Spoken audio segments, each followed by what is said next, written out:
Hey, it's Hank. I'm in your Fox 29 News Now studios. This is News Now. We'll start in Camden County, where 2 county police officers are recovering this morning from non-life-threatening injuries after being shot last night. Fox 29 reporter Steve Keeley has been on the scene at the hospital all morning long. Steve? They were on duty, but they were not making an arrest, not making an undercover buy, and not making anyone around them, as far as we know. No, they were plainclothes detectives in an unmarked undercover car. So either the shooter knew them as cops from a previous bust or meet, and he tried to assassinate 2 police officers, just like the guy did in January 2016, when Philly policeman Jesse Hartnett was also like these 2 Camden detectives, just stopped at a red light. Or they were on Camden's Broadway, and he thought they were just a man and a woman in a car, and he randomly tried to kill 2 people.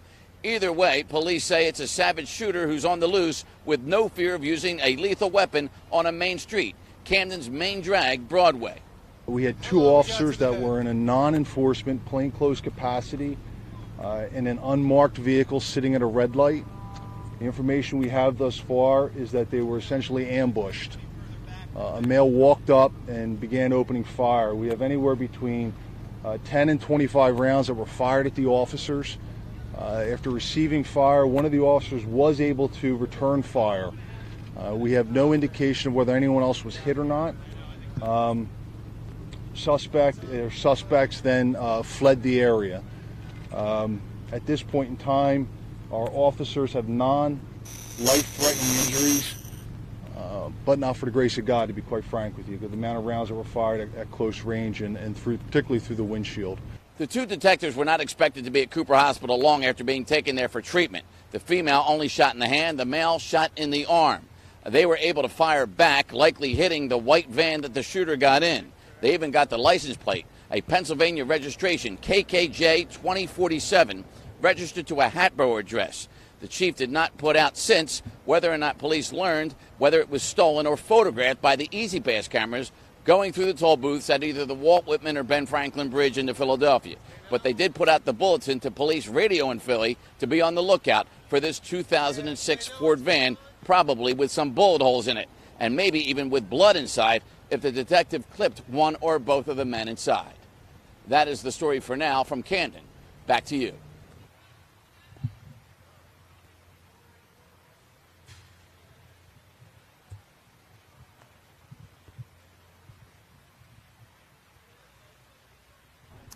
Thank you, Steve. Our friend, Fox 29 reporter Steve Keeley outside of Cooper Hospital in Camden. And we're thankful that those 2 officers are recovering. We're taking out South Philadelphia, where 2 men forced their way into a home and beat up a teenage girl. What is our world coming to? The pair also apparently got away with the family's life savings and jewelry. We're taking out of South Philadelphia, too. Lauren Dawn Johnson. Hey, good morning. I did have the chance to speak to the owner off camera as he was leaving the home here while detectives were still here this morning, and I want to update you on some new details in the case. He tells me that his 17-year-old daughter suffered severe head injuries at the hands of these violent robbers. He says the men were armed and they pistol whipped his daughter in the head, kicked her multiple times, and when he did finally see her, she was bleeding very badly. He also said the robbers destroyed his home, searching for the cash that he kept inside 2 safes. When I asked David if he thought this was the work of someone he knew, he said he doesn't know yet, but he did tell me that he does work at the restaurant at the end of the block, Scoreboard Sport Grill, which I heard a little earlier this morning. He went on to say several times that he was saving the cash to send his daughter to college. I told him that we'd heard earlier it could have been about $80,000 that was stolen, and he solemnly said it was much more than that. He said it was his entire life savings. They carried both safes out the front door of the property. They went across the street where there was a vehicle parked in a parking lot. They put the safes in that vehicle, and a third person, the driver, fled the area in an unknown direction. Police do tell us that cameras in this neighborhood will be helpful in their investigation. The next door neighbors have cameras, as well as the parking lot across the street where those robbers parked before they got away. We do understand the 17-year-old was in stable condition at Jefferson Hospital. Back to you guys. You know, this is why we can't have Well, 90 before staying. we're gonna see Fox 11 million 29 come off the reporter line. Don Johnson in South Philadelphia. We're taking out Lehigh County, where the district attorney Jim Martin has announced that South Whitehall Township police officer Jonathan Roselle has been charged with voluntary manslaughter in connection with the July 28th shooting death of 44-year-old Joseph Santos. Does that name ring a bell? He's the guy that you see in some of those videos over the last week riding on the hoods of cars outside of Dorney Park. That's where the shooting happened. The big question is, what is the legal standard that would justify an officer firing his weapon in this situation? Fox 29 Good Day team of Mike and Alex sat down with Fox 29 legal analyst Ken Rothweiler to suss out the situation. Nearly 2 weeks after 44-year-old Joseph Santos was shot and killed near Dorney Park, the Lehigh County District Attorney announced charges of voluntary manslaughter against a South Whitehall Township police officers. So witness Carla Dozier captured the shooting on her cell phone.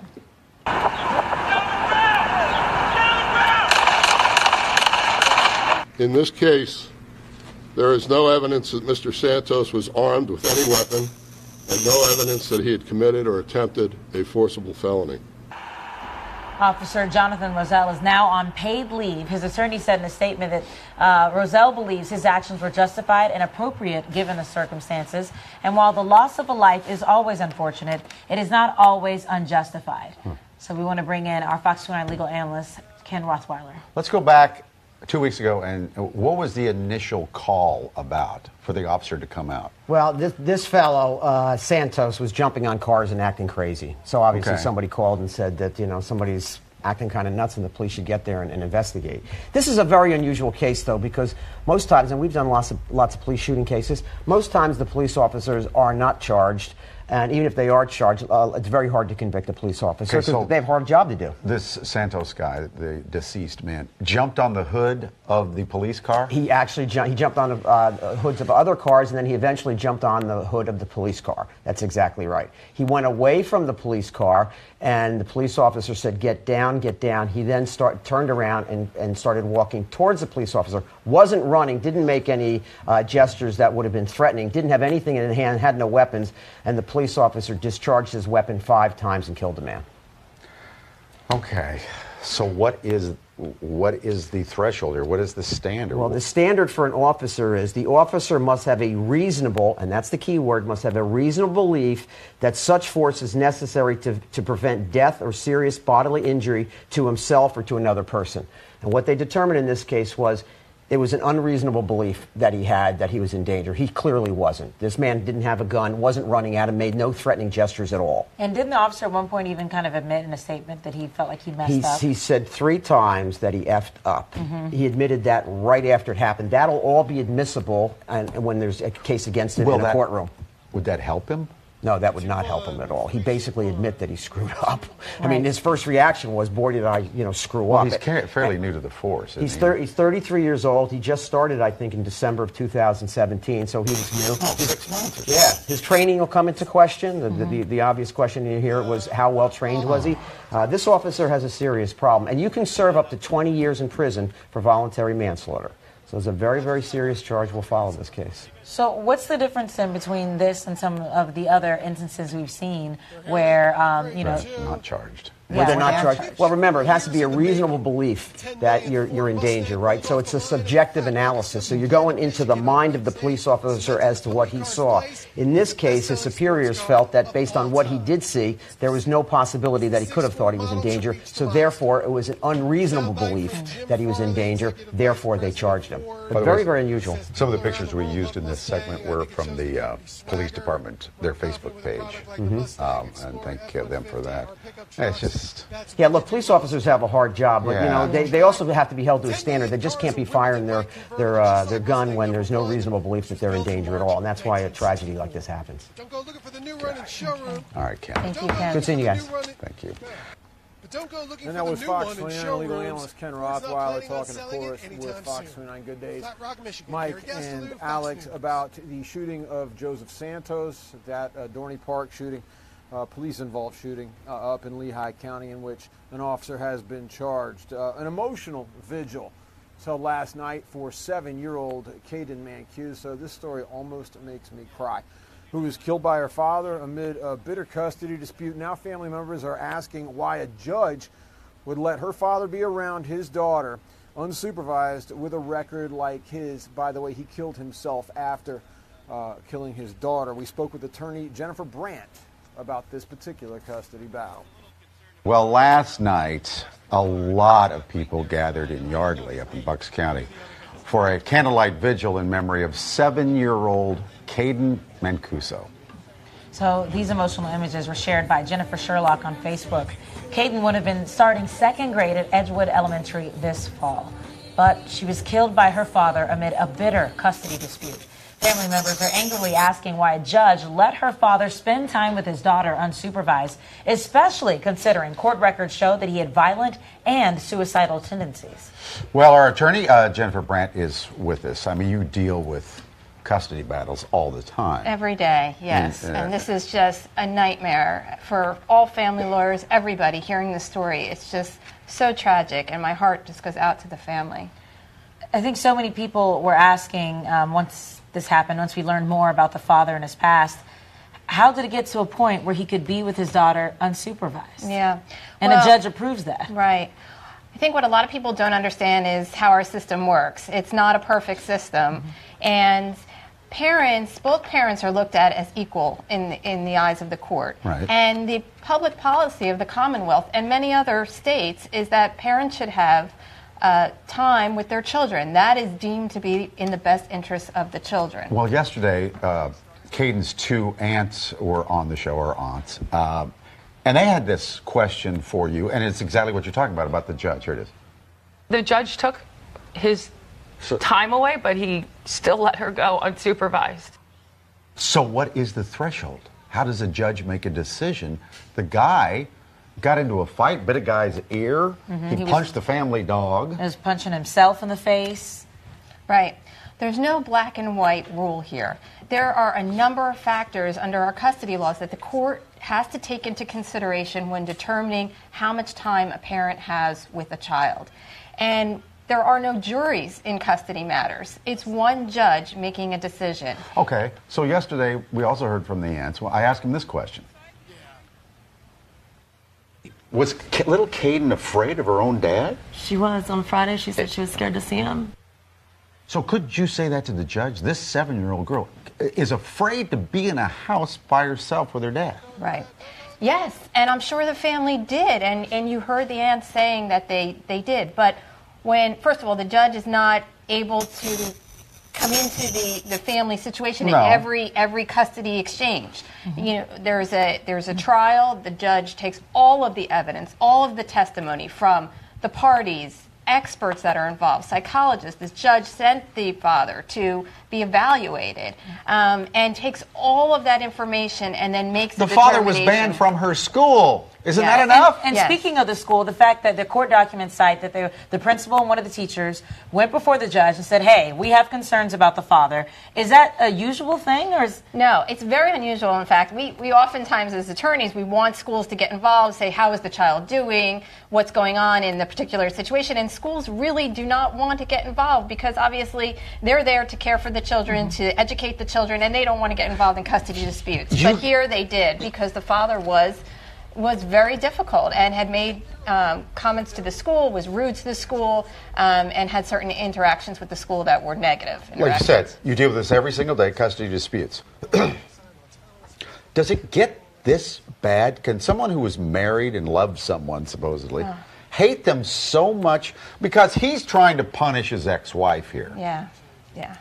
Well, he was obviously very sick, but yes, it does get this bad, and you have on a daily basis, not to this level, not always you're dealing with someone who is sick, but you have people coming in bad-mouthing each other, saying that they shouldn't be with the child, they shouldn't, the child doesn't like going with them. These are normal interactions in the court system every single day. So then in your experience, having been in this courtroom, and as people are trying to make some kind of sense of trying to understand, What would you think was in the judge's mind for allowing Caden to be able to be with her father unsupervised? What do you think the judge possibly was thinking? You know, it's really hard to say when you're not particularly involved in the case, and hearing all the evidence. I mean, the judge has a lot of information that he's got to take into consideration and try to make the best decision possible. He did reduce the custody time. He did. He made certain comments in his order, understanding that there was some issues going on there. That there's no previous violence with the child, and that might. That was what I was going to say. One of the main factors is, you know, was there any violence against the child? And there hadn't been, you know. So she's afraid of him. Isn't that enough? What would a psychiatrist or a family member have to say to a judge to get this stopped? You know, it's so difficult. And usually the only way that somebody doesn't have any kind of contact with the child is if they were violent toward the child or abusive to the child, or I mean, which is like reactive instead of it's almost like something has to happen before, unfortunately, before things. Jen, thanks. Yeah, it's a terrible situation. Okay, back in 2. And there'll be big changes are on the way. And there'll be big changes.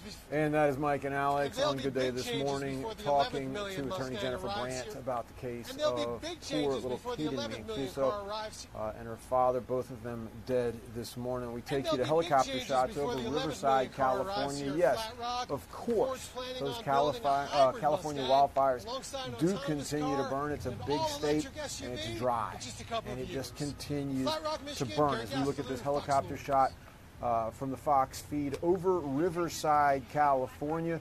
Riverside, once the home of a legendary NASCAR racetrack that was bought out and developed over. You can see some of those houses in some of these shots. Those fires are getting real close for comfort up there in Riverside. You can look at this while we tell you about some of the other fires in California. Trabuco Canyon, fast-moving wildfire fueled by thick, tinder-dry vegetation that hasn't burned in nearly 4 decades. It's only 5% contained on Tuesday morning. U.S. Forest Service officials are calling for voluntary evacuations along the Ortega Highway corridor. It's just a mess. The Holy Fire is what that fire is called. Was reported about 1:15 p.m. on Monday near Holy Gym Canyon and Trabuco Creek Roads. I can't read this morning. Said Orange County Fire Authority Captain Tony Bamarito, but a spokeswoman for the Cleveland National Forest said it may have been closer to 2 p.m. 1:15, 2 o'clock, when that much fire is happening. I'm not really going to argue over 45 minutes. The fire was burning downhill toward Main Divide Forest Road at a moderate rate of speed within sight of Corona, El Cerrito, and Glen Ivy Hot Springs, according to the U.S. Forest Service. You look at those flames and you look at the water being poured over it and you ask yourself, excuse me, how long can this continue to happen? The damage keeps piling up. The insurance industry is going to get slaughtered by this because they're going to be buying a new California when it's all said and done. And the thing that I keep coming back to on this is that officials top to bottom in California keep telling residents, listen, get used to it. This is the new normal. We've had the global warming conversation. It's pretty much over.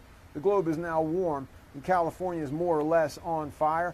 There have been New Jersey fire officials, and I was talking to someone with DEP there the other day, that have gone to California and to Colorado to help consult and even help to fight the fires. So there is a local angle on this story, but it was bound to happen too, right? At a certain point, California, big as it is not going to have enough firefighters to fight all of the fires that are burning across that very hot, very dry state. So they need all the help that they can get. And again, this fire is burning in Riverside, California. Look at the smoke. And some of the shots will tell you just exactly how close those flames are getting to the bottom of that canyon, the houses that lie down there. So many houses have been burned, so many businesses and homes lost. And people have died. A lot of people have died. So it's just been a really, really horrible fire season. They name the fires in California the same way we name hurricanes when they hit along the Jersey Shore. That's how frequent they are and how big they are. You know, if you give a fire a name, it's got to be something else. But as we continue to look at these helicopter shots, think about your friends out in California.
We're watching some helicopter footage of live fires over Riverside, California, a story that's been with us for quite some time, and I hope I'm wrong, but it threatens to be with us for quite a while further.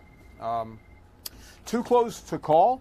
The two big special elections that could provide a roadmap for the November midterms are both hanging on razor-thin margins this morning. Doug Luzader has more on the political ramifications from Washington.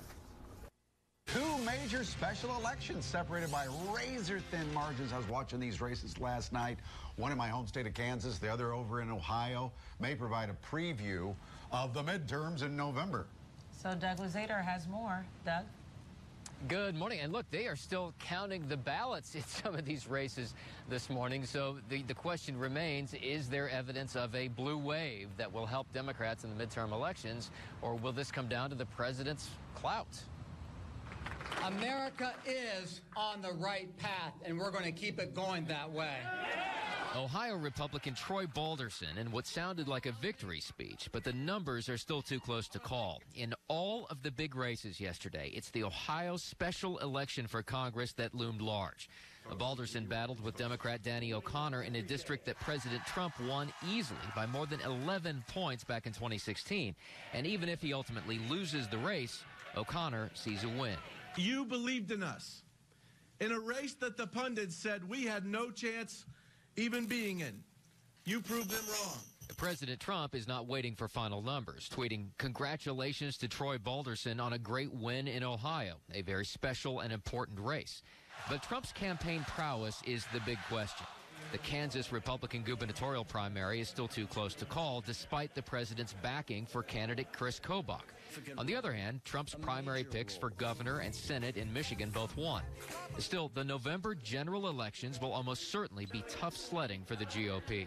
Generally, when a president is below 50% approval rating, his party loses some seats and can lose quite a few seats. But on the other hand, Trump is a man who won the presidency on a day when his personal disapproval rating was close to 60%. So we don't really know this time how it's going to affect the voting. Hard to say. And by the way, in that Ohio special election where they're still counting the ballots, those two candidates are going to face one another again in November. Yeah. Yep. Wow. Okay. Thank you, Doug. You look very patriotic today, too. Red, white, and blue. Nicely done. I do my part. And that was Doug Luzader out of Washington, D.C. Thank you, Doug. We do have breaking news out of Valhalla, New York, about a half hour north of New York City. Westchester Medical Center there in Valhalla has been evacuated following a shooting on the 4th floor. Police have reportedly surrounded the facility. It's unclear if anyone's been injured. A video from the scene apparently shows people in lab coats and other personnel standing around outside the hospital. It's a developing story, and we'll bring you the facts on it as they come. Again, it's a breaking story. The shots reported fired at Westchester Medical Center in Valhalla, New York, about a half hour north of New York City. And that's about it for us right now in the News Now studios here at Fox 29. We thank you for watching. Make sure to watch fox29.com for all the latest news and updates. We appreciate you. We'll see you soon. I'm Hank. I'll talk to you later.